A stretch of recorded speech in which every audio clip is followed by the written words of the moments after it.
பொதுவாகவே 9 கிரகங்கள் இருக்கு இல்லையா, அந்த 9 கிரகங்களில் 7 கிரகங்களுக்குத்தான் ஓரை இருக்கு.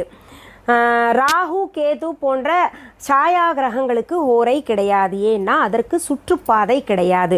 சுற்றுப்பாதை உள்ள கிரகங்களுக்கு மட்டுமே ஓரை கணக்கிடப்பட்டு இருக்கிறது. இந்த 9 கிரகங்கள்லையும் சூரியன் தான் சூப்பர் பவர் இல்லையா.